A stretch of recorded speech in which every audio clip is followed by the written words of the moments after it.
वो आप तब परमेश्वर की स्तुति कर सकते हैं, तब परमेश्वर की आप आराधना कर सकते हैं जब आपका जीवन उसकी आशीषों से, उसके गुणों से, उसके आनंद से प्रसन्न होगा, तो तब वो आपसे स्तुति लेता है। और यहाँ कलाम वचन क्या कह रहा है?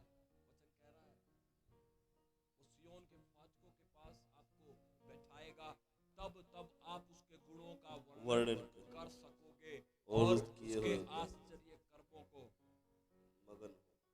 Praise the Lord. जो आपकी बाजू में बैठा उससे बोलिए, आप बहुत कीमती है। क्या कभी इससे पहले आपको कभी किसी ने बोला आप कीमती है? क्या कभी आपको इससे पहले किसी ने बोला कि आप कीमती है? आप क्यों ऐसा आज बोल रहे हैं? क्योंकि प्रभु कहता है, ये प्रभु का वचन है, यू आर प्रेशियस, आप कीमती है, आप कीमती है, आप कीमती है। क्यों? क्योंकि आपकी कीमत वही समझ सकता है जिस खुदा ने आपको रचा है और बनाया है। जो परमेश्वर आपको बनाता है, जो परमेश्वर आपको रचता है, वही आपकी कीमत, आपका मूल्य समझ सकता है। एक चीज जो किसी ने बनाई नहीं और आपके हाथ लग जाए, जिसको आपने नहीं बनाया, आपने उसको रचा नहीं, तो आप उसकी कीमत समझ नहीं पाओगे। आप उसको उठक पटक करके रख दोगे, उठक पटक करके उसको इस्तेमाल करोगे। लेकिन जो चीज आपने खुद बनाई है और खुद उसको खरीदा है, आप उसको बहुत संभाल कर रखते हैं। वैसे प्रभु है, वो हमें बहुत संभाल कर रखता है। हमारी कीमत प्रभु बता सकता है कि हम कितने कीमती हैं।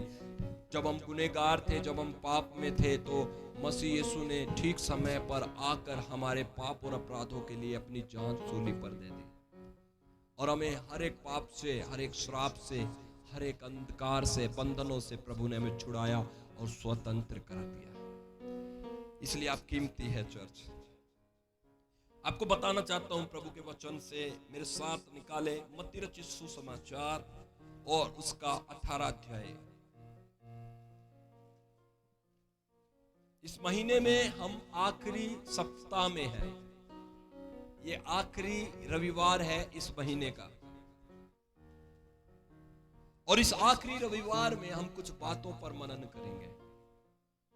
मत्ती रचित सुसमाचार उसका 18 अध्याय उसका 10 वचन से हम पढ़ेंगे। चर्च बड़े ध्यान से सुनना, थोड़ी बात करेंगे, ज्यादा बात नहीं करेंगे, लेकिन आपको समझ आनी चाहिए जो बात मैं करना चाहता हूं, जो प्रभु आज आपसे बात करना चाहता है, वो आप भली बात ही समझिए। हम लोग इंतजार में रहते हैं, चर्च खत्म होगा तो हम पास्टर से अपने सिर पर हाथ रखवा कर प्रार्थना करवाएंगे। मेरी बात समझ रहे चर्च? हमारे ये विश्वास ऐसा होता है कि बस चर्च खत्म होएगा, हम लास्ट वाले रोल के लिए रुके हुए हैं। पास्टर जी आएंगे, जय मसीह करेंगे, पास्टर जी एक बार सर पर हाथ धर के एक बार हमें आशीष दे दो। आखिरी पड़ाव पर टिके हैं। लेकिन मैं बताना चाहता हूं, चर्च में आने के बाद ए से लेकर जेड तक, शुरू से लेकर अंत तक, हर एक पड़ाव आपके लिए भरपूर आशीषित है। चर्च में आने के बाद स्टार्टिंग में जो प्रेयर भी हो रही है, उससे भी आपको छुटकारा और आशीष मिल जाता है चर्च, यदि आप ध्यान देंगे तो। यदि आप चर्च में आने के बाद सबसे पीछे भी बैठे हैं तो इससे फर्क नहीं पड़ता है, प्रभु वहां पर भी आप पर दृष्टि कर सकता है और वहां से भी आपको उठा सकता है। इससे फर्क नहीं पड़ता है। इसलिए एक ही बात पर ध्यान मत दे, आखिरी पड़ाव पर ना टिके। पूरे चर्च को, पूरी सेवा को, पूरी एक्टिविटी को आप समझे और उसे प्राप्त करते जाए। समझ रहे मेरी बात? तभी जाकर देखिए, मैं बताना चाहता हूं, कई लोग विश्वास के द्वारा चर्च के आखिरी कोने पर भी बैठकर वचन प्रचार हो रहा है, आराधना होने के बाद वचन से भविष्यवाणियां हो रही है, छुटकारे की बातें बोली जा रही है, आपकी चंगाइयों की बातें बोली जा रही है। पीछे बैठने के बाद भी वो बड़े ध्यान से सुनकर आमीन कहकर विश्वास करके उसे स्वीकार लेता है और उसके जीवन में अगले कदम से उसके जीवन में चमत्कार होने शुरू हो जाते हैं। और कुछ ऐसे लोग होते हैं, सर पकड़ के हाथ रख के प्रार्थना कर दो या हिला दो या उसके ऊपर कूद भी जाओ, तब भी उसके लिए कुछ नहीं होता है। रीजन वाई, कारण क्यों है? क्योंकि आपकी जो मानसिकता है वो सिर्फ आखिरी पड़ाव पर टिकी है। पूरी पूरी सेवा को, पूरे भोजन को खाए। जो भोजन प्रभु परोस रहा है उस पूरे भोजन को खाए, चाहे वो प्रार्थना हो, आराधना हो, दान दसवां अंश हो या प्रचार हो, भेंट हो, कुछ भी हो। हर सेवा एक एक निवाला मेरे लिए मेरी आत्मा के लिए भरपूर ताकत से भरा हुआ है। और जब मैं यहां से वापस जा रहा हूं, मैं बम और आइटम बम बनकर जा रहा हूं और शैतान के गढ़ मेरे द्वारा नष्ट होने जा रहे यीशु के नाम में। Praise the Lord. अब बहुत कीमती है ये वचन को थोड़ा सा मैं आपको रिमाइंड कराना चाहता हूं। मत्ती 18 अध्याय उसका 10 वचन से हम पढ़ेंगे। तो यहां पर कुछ बातें लिखी है, हो सकता है बार बार आपने इन बातों को पढ़ा भी हो। बहुत सारे यहां पर ज्ञानी लोग बैठे हैं, विद्वान बाइबल के समझदार लोग बैठे हुए हैं जिन्होंने बाइबल को काफी बार पढ़ा है। लेकिन फिर भी मैं आज आपसे बोलता हूं, नम्र बनो, शून्य बनो, दीन बनो, अधीन बनो, तब आप सीख पाओगे। देखो यहां पर क्या लिखा है। यहां पर लिखा है, देखो तुम इन छोटों में से किसी को तुच्छ न जानना। प्रभु यीशु मसीह कहते हैं इन छोटों में से किसी को तुच्छ न जानना, क्योंकि मैं तुमसे कहता हूं कि स्वर्ग में उनके दूत मेरे स्वर्गीय पिता का मुंह सदा देखते हैं, क्योंकि मनुष्य का पुत्र खोए हुए को बचाने आया है। इस वचन को और थोड़ा बारीकी से समझने के लिए आप मत्ती 18 अध्याय 1 वचन पढ़िए। क्या लिखा हुआ? मत्ती 18 अध्याय 1 वचन में क्या लिखा, सुनिए। उस घड़ी चेले यीशु के पास आकर पूछने लगे, चेले यीशु के पास आकर पूछने लगे, स्वर्ग के राज्य में बड़ा कौन है? स्वर्ग के राज्य में बड़ा कौन होगा? इस पर उसने एक बालक को पास बुलाकर, इसी बात पर उसने एक बालक को अपने पास बुलाकर उनके बीच में खड़ा किया, उनके बीच में खड़ा किया और कहा, मैं तुमसे सच सच कहता हूँ, मैं तुमसे सच सच कहता हूँ, जब तक तुम न फिरो और बालकों के समान ना बनो तो तुम स्वर्ग के राज्य में प्रवेश करने ना पाओगे। ठीक है, यहाँ पर जब आप बाइबल पढ़ते हैं तो आपको बिल्कुल ये बात समझ आती है कि प्रभु यीशु मसीह इस समय विशेष तौर पर चेलों से बात कर रहे हैं। किससे बात कर रहे हैं? एक ऐसे लोगों से जो दुनिया में से प्रभु ने छांट कर चुने, और उनकी क्वालिटी क्या थी? वो इतने बुद्धिमान नहीं थे, वो इतने धनी नहीं थे, वो इतने वेल एक्वाइंटेड नहीं थे, लोगों में जान पहचान नहीं थी, कुछ नहीं थे। साधारण से लोगों को प्रभु ने इस दुनिया में आकर चुना। 12 चेले बनाए। कितने चेले बनाए प्रभु ने? 12 चेले बनाए। अब ये प्रभु उन लोगों से बात कर रहा है जिन लोगों को प्रभु ने चुना, जिनके कांधे पर आने वाली पीढ़ी के लिए जिम्मेदारी है, जिनके कांधों पर सुसमाचार का, स्वर्ग राज्य का बोझ है। उन लोगों से प्रभु बात कर रहा है। और बात करते वक्त प्रभु क्या बात कर रहा है आपको बता दूं। वहां पर प्रभु बात ये कर रहा है, किसी को तुच्छ ना समझना। जा रहे हो तुम, सेवा करोगे, जिम्मेदार बनोगे, हाँ, तुम्हें आगे का काम संभालना है। यीशु मसीह का जीवन 33.5 साल थे। 3 साल प्रभु ने चेलों के साथ बिताए, 3.5 साल प्रभु ने चेलों के साथ बिताए, उन्हें तैयार किया, उन्हें खिदमत दी, उन्हें प्रचार दिया, उन्हें शिक्षा दी, उन्हें सामर्थ दिया, उन्हें अधिकार दिया। और तैयार होने के बाद यीशु मसीह स्वर्ग में जीवित उठा लिए गए। उसके बाद चेलों ने जिम्मेदारियों को उठाया, चेलों ने सेवा के कामों को उठाया। जब आप यहां पर 18 अध्याय अभी आपने एक पढ़ा, वहां पर जब पढ़ते जाएंगे तो देखिए वहां पर लिखा है, उसने चेलों से कुछ बातें की, स्वर्ग के राज्य में बड़ा कौन है, उसने बालक का उदाहरण दिया। यस, ठीक है। प्रभु ने कहा जो कोई जब तक बालक के समान ना बनेगा स्वर्ग राज्य में प्रवेश नहीं कर सकता। उसके बाद प्रभु ने कुछ और शिक्षा दी पाप के विषय में, पाप करने की जो परीक्षाएं, जो पाप करने की जो बातें हैं। वहां पर एक 6 वचन में क्या लिखा है, पर जो कोई इन छोटों में से मुझ पर विश्वास करते हैं, अगर एक को ठोकर खिलाए उसके लिए भला होगा कि बड़ी चक्की का पाट उसके गले में लटकाया जाता और वह गहरे समुद्र में डुबाया जाता। फिर प्रभु बता रहे हैं कि किसी को ठोकर ना खिलाना, किसी को ठोकर। पीछे क्या पड़ा, हमने देखा यीशु मसीह चेलों से बात कर रहे हैं, कह रहे हैं कि स्वर्ग राज्य में बड़ा बनने का पद, स्वर्ग राज्य में बड़ा होने का जो ख्वाब तुम्हारा है वो तभी पूरा होगा जब तक तुम बालक के समान छोटे ना बनोगे। तो उसके बाद प्रभु ने बताया किसी को ठोकर ना खिलाना। उसके बाद जब आप नीचे पढ़ते जाएंगे फिर प्रभु ने कहा यदि कोई तेरी आंख गुनाह करे, पाप करे तो उसे निकाल, काना होकर स्वर्ग राज्य में प्रवेश कर। यदि तेरा पांव तुझे ठोकर खिलाए तो उसे काट कर फेंक दे।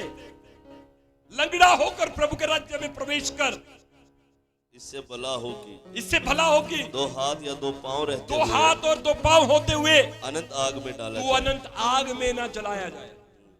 फिर ये बातें बोलते बोलते प्रभु यीशु मसीह यहां पर आ गए 10 वचन में। प्रभु ने कहा किसी को तुच्छ ना समझ,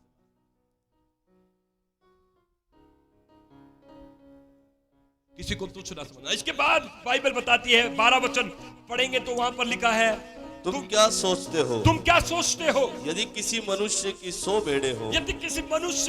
भेड़ें हो और उनमें से एक भटक जाए, यदि उनमें से एक खो जाए, तो क्या वह 99 को छोड़कर और पहाड़ों पर जाकर उस भटकी हुई को ना ढूंढेगा? क्या उसको ना ढूंढेगा? क्या उस भटकी हुई भेड़ को ना ढूंढेगा? और आगे, और यदि ऐसा हो उसे पाए, और जब उसे वो ढूंढ लेगा तो मैं तुमसे सच कहता हूँ, प्रभु यीशु मसीह कहता मैं तुमसे सच कहता हूँ, वह उन 99 भेड़ों के लिए जो भटकी नहीं थी, वह 99 भेड़ों के लिए जो भटकी नहीं थी, इतना आनंद नहीं करेगा जितना कि इस भेड़ के लिए करेगा, जितना इस भेड़, खोई हुई भेड़ के वापस आने के बाद करेगा। और इसके बाद आखिरी 14 वचन क्या लिखा है, ऐसा ही तुम्हारे पिता की जो स्वर्ग में है यह इच्छा है नहीं। पूरी कलीसिया एक साथ पढ़े 14 वचन। यह इच्छा नहीं कि इन छोटों में से एक भी नष्ट हो। अपने बाजू वाले को देखकर कहे आप बहुत कीमती है। क्यों मैं ये बार बार बोल रहा हूं कि एक बार जब हम प्रभु पर विश्वास कर लेते हैं और हमारा जीवन जब हम प्रभु को समर्पित कर देते हैं, प्रभु का वचन कहता है स्वर्ग में बड़ा आनंद मनाया जाता है आपके प्रभु में आने के द्वारा, प्रभु में आपके मन फिराने के द्वारा। प्रभु स्वर्ग आनंद बनाता है, स्वर्ग सेलिब्रेट करता है आपका यीशु मसीह में जन्म लेना। स्वर्ग में खुशियां मनाई जाती है, क्योंकि इसकी अगर आप कीमत समझे, मेरा यीशु मसीह पर आना और विश्वास करना, उद्धार प्राप्त करना और मुक्ति प्राप्त करना और श्राप और बंधनों से आजाद हो जाना, ये बहुत ही बड़ा दाम देकर आपको और मुझे छुड़ाया गया है, इसलिए कीमती है। मैं कई बार सोचता हूं, मैंने जीवन में कभी ये नहीं सोचा था कि मैं एक पास्टर बनूंगा, एक सेवक बनूंगा, खुदा की सेवा करूंगा, कभी नहीं सोचा लाइफ में मैंने। मैं कई बार सोचता हूं प्रभु, सब लोग अपनी नौकरी करते हैं, बिजनेस करते हैं, पैसा कमाते हैं, सुबह उठते हैं, शाम को घर आ जाते हैं, लेकिन मैं जब घर से जाता हूं तो मैं इसलिए जा रहा हूं कि किसी के घर में मुझे प्रार्थना करनी है। मैं इसलिए जा रहा हूं कि किसी के घर में प्रभु तेरी महिमा करनी है। ये किस तरीके का अभिनंदन है, ये किस तरीके का काम प्रभु आपने दिया है मुझे। प्रभु बात करता है, प्रभु कहता है मेरे लिए एक आत्मा कीमती है, एक आत्मा। और प्रभु कहता है लोग तो काम करते हैं आदमियों की गुलामी, सरकार की गुलामी, बॉस की गुलामी, लेकिन तू काम करता है मेरे लिए, परमेश्वर के लिए। तेरा बॉस बड़ा है, तेरा बॉस बड़ा है। हालेलुया। हमारा बॉस प्रभु है। आमीन। आप सरकार के गुलाम हो, हम खुदा के गुलाम हैं। क्यों प्रभु उठाता है? क्यों क्यों क्यों प्रभु भेजता है? उसको चाहकर प्रचार कर, उसे सुसमाचार बता, उसे बचाकर मेरे राज्य में ला। क्यों? क्योंकि एक आत्मा प्रभु की दृष्टि में कीमती है। उस एक आत्मा को बचाने के लिए बाइबल क्या बताती है? किसी की 100 भेड़ें हो, उसमें से एक गुम जाए, कौन तुम में होगा जो 99 को छोड़कर एक खोई हुई को ढूंढने जाएगा? कोई नहीं जाएगा। अगर कोई सरकारी मुलाजिम हो या सरकारी भेड़ का चरवाहा हो तो वो कहेगा कोई बात नहीं, एक खोई है, मालिक से जाकर मैं उसका एक का पैसा दे दूंगा, 2000 रुपया। मालिक तूने 100 दी थी, एक खो गई चराते समय, 99 लेकर आया हूं, ये ले ले, और एक जो खो गई उसका 2000 रुपया भी ले ले।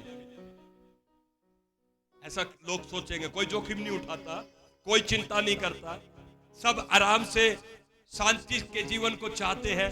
लेकिन प्रभु यीशु मसीह कहता है वो ऐसा चरवाहा नहीं है। वो 99 को छोड़कर एक को ढूंढने जाता है, और जब तक नहीं मिलती, जब तक वो नहीं मिलती, तब तक उसे ढूंढता रहता है। पहाड़ों में जाता है, नदियों में जाता है, घाटियों में जाता है, और उसको ढूंढने के लिए हर एक जोखिम उठाता है। और जब वो मिल जाती है, उसे अपने कंधों पर उठाकर फिर से बाड़े में लेकर आता है, उन 100 के बीच में छोड़ता है। इसलिए यीशु मसीह के लिए जोर से ताली बजाए कोई तो।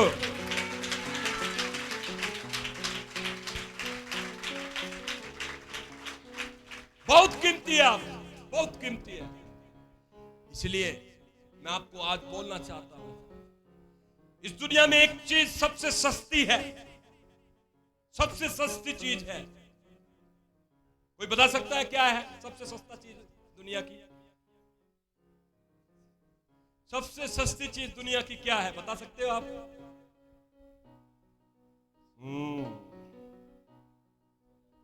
बोलो। पानी।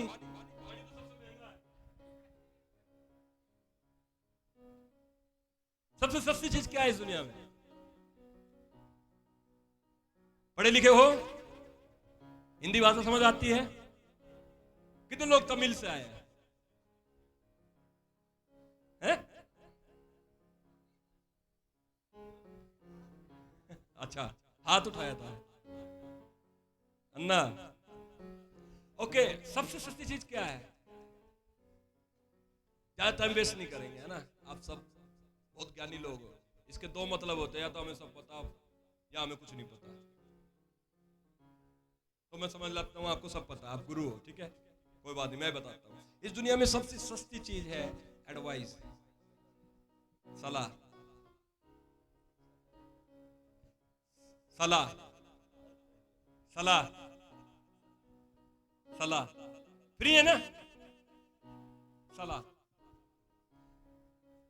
अभी आप थोड़े से अपने आप को, थोड़ा सा किसी अपने दुख को, अपने तकलीफ को थोड़ा सा किसी व्यक्ति के साथ शेयर करके देखो, 10 ऐसे नुस्खे बता देगा आपको कि बेटा तू ये कर ले, बेटा तू यहां चला जा, बेटा तू वहां माथा टेक, बेटा तू वो कर ले, बेटा तू ये कर ले, बेटा। उसको कुछ नहीं पता। उसे पूछो जिस पर आप मुझे भेज रहे हो, जहां पर आप मुझे माथा टेकने के लिए ये कह रहे हो, क्या आप उसकी उत्पत्ति या शुरुआत जानते हो? नहीं पता। इसलिए मसीह लोगों, प्रभु के पीछे चलने वाले लोगों, भोले मत बनना, चतुर रहो, समझदार रहो। आपके खुदा ने आपको स्वर्ग और पृथ्वी का ज्ञान तक दिया है। मैंने तकरीबन अपने जीवन में एक चीज देखी है, लोग जल्दी लोगों की भकाई में या सलाह में फंस जाते हैं। डराने भगाने वाला, सिखाने वाला कौन आया था? शैतान आया था। कहां पर आया था? वाटिका में आया था। क्या बोला? बहका दिया और कहा कि परमेश्वर की आज्ञा नहीं तोड़ोगे तुम, लेकिन तुम परमेश्वर के तुल्य हो जाओगे।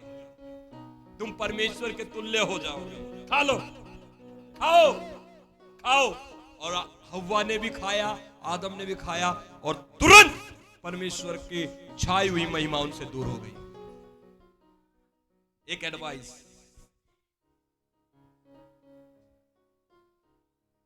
अगर आपको सलाह अच्छी मिले तो आपकी जिंदगी बन सकती है। अगर सलाह बुरी मिले आप बर्बाद हो जाओगे। इतनी ताकत है इसमें। फ्री है लेकिन प्रभाव बहुत तगड़ा है। मानते नहीं मानते? अगर अच्छी है तो आप बनोगे, लेकिन बुरी है तो आप बर्बाद हो जाओगे हमेशा के लिए। Be aware about advices. सलाहों के बारे में थोड़ा सा सावधान रहना। बहुत सारे फ्री के एडवोकेट घूमते हैं फाइल लेकर।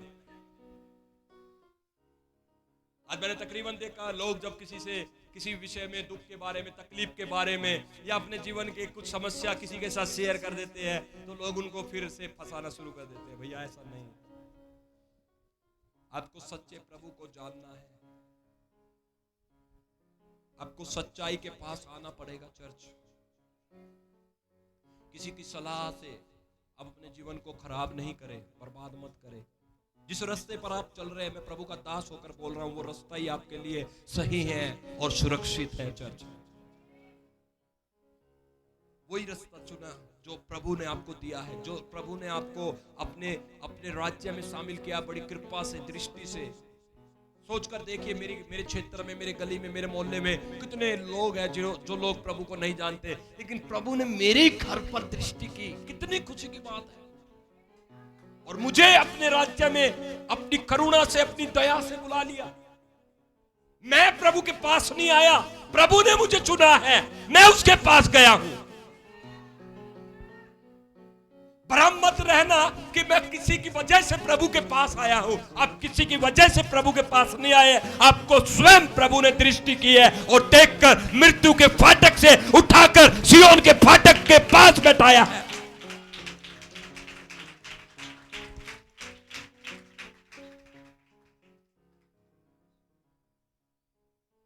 जब हम अच्छी सलाहों की बात करते हैं तो बहुत सारे लोग हैं बाइबल में जिन्होंने अपने जीवन में अच्छी सलाहों पर अमल किया। सबसे पहले तो मैं बात करूंगा, यीशु मसीह ने लोगों को आकर जब सलाहें दी, अपने आप को बचाने के विषय में कहा, तो यीशु मसीह के द्वारा सबसे पहले चुनाव 12 चेलों का किया गया था। 12 चेलों ने सलाह को एक्सेप्ट किया और प्रभु के पीछे चलने लगे। अच्छी सलाह उनकी जिंदगी के लिए, उनके उनके उनके उनके कार्यों के द्वारा आज मसीह नींव रखी गई थी इस दुनिया में। और आज दुनिया की सबसे बड़ी मेजॉरिटी धर्म की अगर बात करें, दुनिया की सबसे बड़ी मेजॉरिटी क्रिश्चियन है, यीशु मसीह के अनुयायी लोग हैं। इसकी शुरुआत सिर्फ 12 लोगों से प्रचार हुआ था, 12 लोगों से। और ये शुरुआत करते करते उद्धार का समाचार फैलते फैलते ये आज दुनिया की आधी से ज्यादा जनसंख्या प्रभु यीशु मसीह के पास आ गई है। इसलिए हम अपने जीवन को कीमती समझे, कोई भी बहकावे में ना फंसे, किसी के सलाह में ना जाए। और आज ये मैं बातें कर रहा था, अभी मैं सुबह सुबह एक चर्च यहां से थोड़ा सा दूर भलसुआ की तरफ, हम लोग एक कलीसिया वहां पर भी लगाते हैं सुबह 8 बजे। तो वहां से जब मैं आ रहा था, एक भाई ने मुझसे पूछा कि मैं अपनी बाइक को सेल करना चाहता हूं, लेकिन उस पर किस्त है, कैसे सेल करूं? मुझे डर लग रहा है। वो भाई मुझे पैसे तो दे रहा है, लेकिन जितने मैंने जमा किए थे उतने तो मुझे मिल रहे हैं, लेकिन मुझे डर लग रहा है कि आने वाले टाइम में मेरा लोन तो ट्रांसफर नहीं होगा, लेकिन उसने किस्त नहीं भरी तो सिर्फ मैं 50,000 रुपए लेकर बैठा रहूंगा जिंदगी भर तक। ऐसी सलाह थी, उसने शेयर किया मुझसे। तो प्रभु का धन्यवाद हो, मैं प्रभु का दास हूँ। अच्छी बातें मुंह से निकली। सुमित भी पीछे बैठा था, दोनों हम बैठकर सोचने लगे। मैंने कहा क्या करें इस भाई का।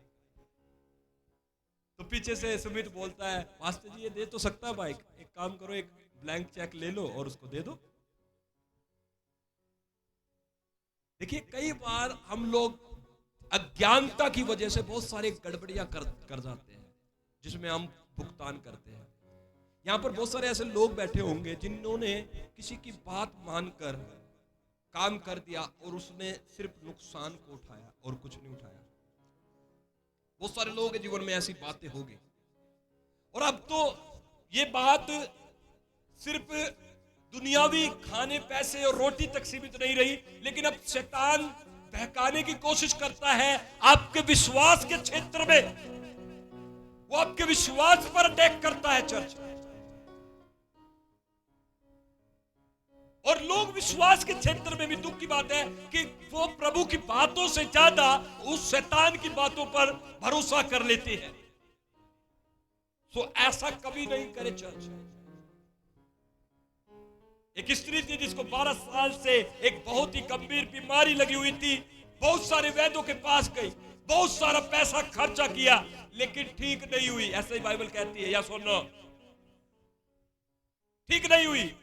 बीमारी की अवस्था में बहुत सारे लोग उसके पास आए और उससे कहते थे, तू आ हमारे साथ, हम फलाने हाकिम को जानते हैं, हम फलाने डॉक्टर को जानते हैं, हम फलाने झाड़ा लगवाने वाले को जानते हैं, तू मेरे साथ चल। और जैसा जैसा लोगों ने उसको सलाह दी वैसा वैसा वो करती गई। बाइबल बताती है ठीक नहीं हुई और रोगी हो गई, मृत्यु के फाटक पर पहुंच गई, मृत्यु के फाटक पर पहुंच गई। लेकिन परमेश्वर का वचन कहता है, उसको किसी ने चर्चा की यीशु मसीह के बारे में, उसको किसी ने यीशु मसीह के बारे में बताया कि एक प्रभु है, एक आशा बची है, एक उम्मीद बची है। यदि तू उस पर विश्वास करेगी, यदि तू उसके पास जाएगी, एक ऐसा हाकिम है, एक ऐसा प्रभु है, यदि तू उससे जाकर मिलेगी, तू आज मृत्यु के फाटक से उठकर सियोन के फाटक के पास बैठेगी और परमेश्वर की स्तुति करेगी। और परमेश्वर का वचन, पवित्र शास्त्र बाइबल कहती है, वहां पर यीशु मसीह जा रहा था, बड़ी भीड़ यीशु के आसपास लगी हुई थी और उस स्त्री ने यीशु के बारे में सोचा था, मैं यीशु से पक्का मिलूंगी। 12 साल बीमार रही, 12 साल दुख उठाया, 12 साल गरीबी में रही, 12 साल कंगाली में रही, लेकिन भीड़ में से गिरती पड़ती उसके वस्त्र को, उसके आंचल को छुआ और तुरंत चंगी हो गई, तुरंत चंगी हो गई। उसका केस सेटल हो गया, जीवन भर की बीमारी उसके शरीर से निकल गई, जीवन भर की नामधराई उसकी दूर हो गई, जीवन भर की दुर्दशा उसके जिंदगी से चली गई।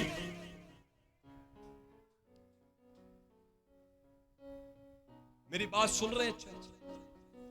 एक सलाह जो आपके जीवन को बदल देती है, एक सलाह जो आपके जीवन को मृत्यु से जीवन की तरफ लेकर चली जाती है। और वो सलाह मैं आपको गुजारिश करूंगा, वो है परमेश्वर का वचन। आप इसे पढ़ें और इस वचन के अनुसार करने की कोशिश करें। इसलिए प्रभु ने यहोशू से कहा, यहोशू मेरा दास मूसा मर गया है, इसलिए तू उठ, हियावान दृढ़ हो जा, तेरा मन कच्चा ना हो। परमेश्वर ने यहोशू से कहा, मैं तुझे एक बात बोलना चाहता हूं, जीवन भर तेरे सामने कोई टिक ना सकेगा, तुझ पर कोई जीत ना सकेगा। सिर्फ एक बात ध्यान रखना, जो व्यवस्था की पुस्तक तुझसे कहती है तू वही कर, इससे ना तो दाहिने मुड़ना और ना बाएं, लेकिन जो कुछ इसमें लिखा है उसी को मानने की चौकसी करना, तब तू पृथ्वी पर प्रभावशाली होगा। हालेलुया। मुझे पता है सलाह हमें जरूरत है सलाह की। हम जब परेशानी में चले जाते हैं, जब हम उलझनों में फंस जाते हैं, जब हम मुकदमों में फंस जाते हैं, जब हमारा जीवन दुरुस्त हो जाता है, मुझे पता है एक व्यक्ति को सलाह चाहिए, एक हमदर्द चाहिए। लेकिन मैं आपको बोलना चाहता हूं, गुड न्यूज है आपके लिए, एक हमदर्द मेरे पास है। आज उस हमदर्द को आपसे मिलाना चाहता हूं, उसका नाम यीशु मसीह है।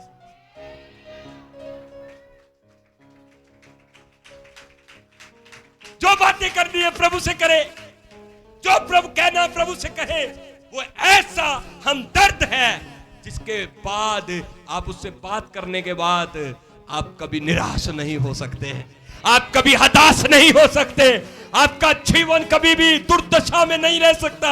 वो आपका ऐसा हमदर्द है, वो आपको नीचे गिरे हुए लोगों को उठाकर खड़ा करता है और अपनी महिमा लेता है। Hallelujah, hallelujah. आज से दूसरी सलाहों पर, दूसरी एडवाइसों पर ध्यान लगाना बंद करेंगे। अपने बाजू वाले से बोलो, बाहर से सलाह लेना बंद कर। अरे भाई क्या समझ रहे हो, बाहर बहुत बड़ा वकील बैठा है? सारे काले कोट में वकील नहीं होते हैं? अगर ये वीडियो मेरी डालती तो भाई वकील इतना गुस्सा हो जाए। मैं क्या बोलना चाह रहा हूं, हम सब मनुष्य हैं, यस और नो? लेकिन सबसे अच्छा वकील आज मैं आपको दे रहा हूं, यीशु मसीह है हमारा प्रभु। वो हमारा मुकदमा लड़ेगा, वो हमारी फाइल उठाएगा, वो हमारे लिए आवाज उठाएगा। कौन है यीशु की आवाज को कोई दबा दे? कौन है जो आपके मुकदमे को फिर हरा दे? कौन है जो आपके विरुद्ध फिर खड़ा हो जाए? आप हारी हुई लड़ाई जीतोगे यीशु के नाम में। वो मेरा जोर बन जा, मैं भी नाड़ तेरे, वो मेरा जोर बन जा, वो मैं भी नाड़ तेरे, है यहोवा खुदा सबका तू आसरा। आज मैं आपके मुकदमे यीशु के हाथ में दे देता हूं। आज मैं आपके मुकदमे यीशु के हाथ में दे देता हूं।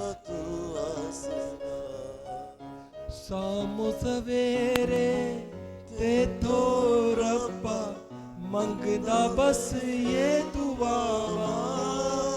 सब बोले शामो सवेरे ते तो, जो भी दुआ आज आपकी है प्रभु से बोले बस ये दुआ कर दे मेरे ओ तेरा रब्बा, अपने करम दिया छावा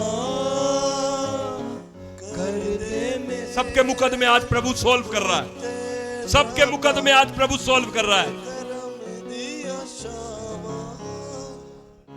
नाल तेरे सरकरमा दी छा रवे नाल मेरे, सदा कर्मा दी छा मैं भी नाल तेरे, सदा चलदा रवा ओ मैं भी नाल तेरे, सदा चलदा। आज पवित्र आत्मा आपके ऊपर उतरे, पवित्र आत्मा छू ले यीशु मसीह के नाम में।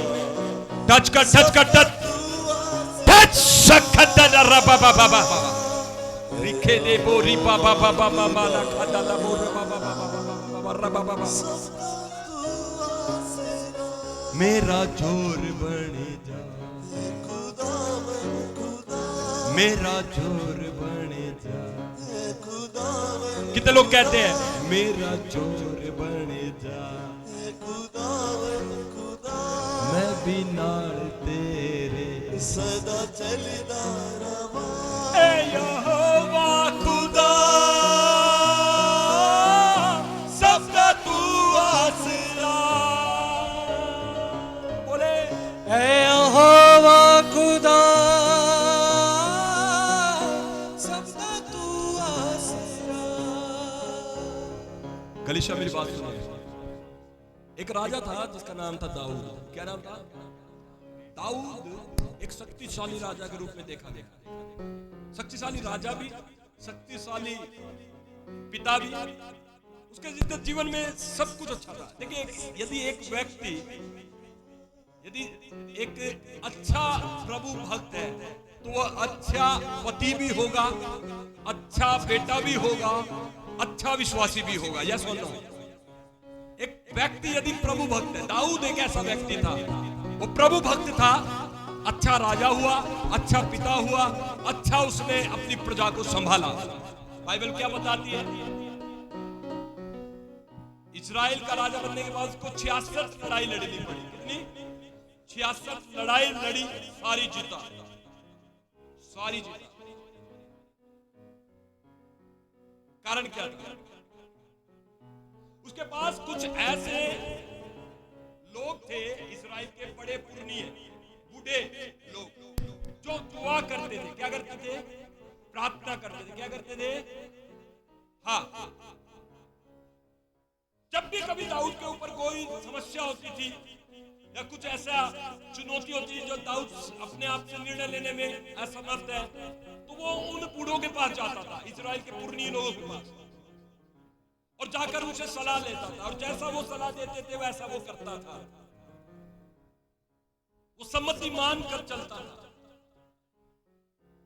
और इसलिए उसके जीवन में वो कभी निराश नहीं हुआ, असफलता नहीं हुआ। उसने सम्मति मानी। इसके बाद इसका बेटा सुलेमान आया। सुलेमान भी इसी रीति से चला जैसे उसका पिता चलता था, बूढ़ों से सलाह लेता था, सम्मति लेता था, और काम में फिर युद्ध में जीतता था, और प्रजा में वो शक्तिशाली बनता था। हालेलुया। लेकिन सुलेमान के बाद उसका बेटा आया यरूबियाम। यरूबियाम, जोर से बोले। यरूबियाम अपने पिता के बातों से, अपने पिता की बातों से, अपने दादा की बातों से उसका मन फिर गया। उसने वो काम नहीं किया जो उसके पिता करते थे, उसने वो काम नहीं किया जो उसके दादा करते थे। यरूबियाम ने क्या किया? मैं पढ़ना चाहता हूं वचन से, आप बाइबल निकालेंगे। पहला राजा की पुस्तक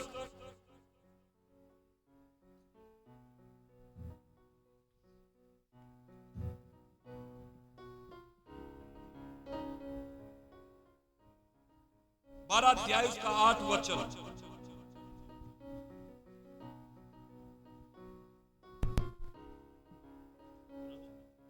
रहोबियाम ने उस सम्मति को छोड़ दिया। रहोबियाम ने उस सम्मति को छोड़ दिया जो बूढ़ों ने उसको दी थी। जो बूढ़ों ने उसको दी थी। और उन जवानों से सम्मति ली। और उन जवानों से सम्मति ली जो उसके संग बड़े हुए थे। जो उसके संग बड़े हुए और उसके सम्मुख उपस्थित रहा करते। और जो उसके सम्मुख हमेशा उपस्थित रहते थे। हेलो, ये जरूरी नहीं है कि जो हमेशा आपके सामने जी हजूर करता है या हमेशा आपके सामने उपस्थित रहता है, ये जरूरी नहीं है, बाइबल के अनुसार नहीं है कि वो आपको एक सही सलाह दे सकता है। बाइबल क्या बताती है? यरूबियाम ने बूढ़ों की सम्मति को छोड़ दिया था जो उसके दादा, उसका पिता सुलेमान, उसका दादा दाऊद ये सब करते थे। उसने सम्मति लेने के लिए एक अलग टीम खड़ी की, एक अलग टीम का संगठन किया, जहां पर उसने जवानों की टीम बना दी। कौन सी टीम बना दी?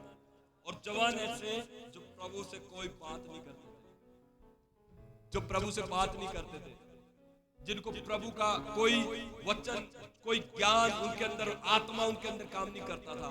ऐसी टीम संगठित की और उनसे सलाह लेकर वो अपनी प्रजा चला रहा था। इसके बाद क्या हुआ? इसके बाद इस्राएल बिखर गया। वो बना बनाया राज्य खिंड गया, तबाह हो गया, बर्बाद हो गया, बर्बाद हो गया। इसीलिए मैं कह रहा हूं हमारा मसीह जीवन बड़ा कीमती है। किसी भी बेकार बात से, किसी भी बेकार की सलाह से, किसी भी बेकार की चीज से हम अपने जीवन में कभी भी बर्बाद ना हो। यरूबियाम ने अपने बाप, अपने पिता की, अपने दादा की रीतियों को छोड़कर अपनी रीतियों के अनुसार जिया और इस्राएल दो टुकड़ों में बट गया। इस्राएल दो टुकड़ों में बट गया, उत्तरी इस्राएल, दक्षिणी इस्राएल। मेरी बात सुन रहे हैं? बिखर गया साम्राज्य। परमेश्वर का वचन कहता है कि बहुत सारे मंत्रियों की सलाह से युद्ध जीते जाते हैं। हेलो, बहुत सारे मंत्रियों की सलाह से जीते जाते हैं, लेकिन मंत्री कैसे होने चाहिए? प्रभु के उपस्थिति में हाजिर, प्रभु के साथ चलने वाले लोग, प्रभु का डर भय मानने वाले लोग, ऐसे मंत्री आप उससे सलाह लीजिए। इसलिए आपको कलीसिया बुलाया जाता है। 6 दिन जब आप अपनी जिंदगी बाहर गुजारते हैं, पता नहीं लोग कैसी कैसी बातें, कैसी कैसी सलाहें, कैसी कैसी चीजें आपके दिल और दिमागों में बैठा देते हैं। दुनिया कहती है कि अब हमारे लिए कोई चारा ना बचा, लेकिन चर्च में आने के बाद हमें दूसरी सलाह मिलती है, अरे भाई अभी तो तेरी शुरुआत हुई है। इसलिए हम कलीसिया में आना बहुत महत्वपूर्ण है हमारे लिए, ताकि वो शैतान की सलाहें हमारे जीवन से कैंसिल हो और हमें प्रभु की सलाहें हम अपने जीवन में पकड़ते जाए यीशु के नाम में। और जब आप प्रभु की सलाहों को पकड़ेंगे, आप हारी हुई बाजियों को जीतना शुरू करेंगे चर्च। जब आप प्रभु की सलाहों को पकड़ेंगे, आप अपने बंधनों से आजाद होंगे चर्च। जब आप प्रभु की सलाहों को पकड़ेंगे, आप कमजोरी से मजबूती में पड़ेंगे यीशु के नाम में। आमीन ऊंचा कहीं चर्च है, आमीन ऊंचा कहीं चर्च है, आमीन ऊंचा कहीं चर्च है। बोले परमेश्वर आज आपके वचन से मेरे मन को खोल दे, ताकि मैं आपकी बातों को पकड़ूं, आपकी सलाहों को चलूं। मुझ पर दया कर प्रभु। हर एक शैतान की सलाह जो मेरे लिए हानि की है, जो नुकसान की है, आज से यीशु के नाम में कैंसिल हो जाए। एक्सपायर एक्सपायर एक्सपायर यीशु के नाम में। आमीन। जोर से ताली बजाकर सेलिब्रेट करें।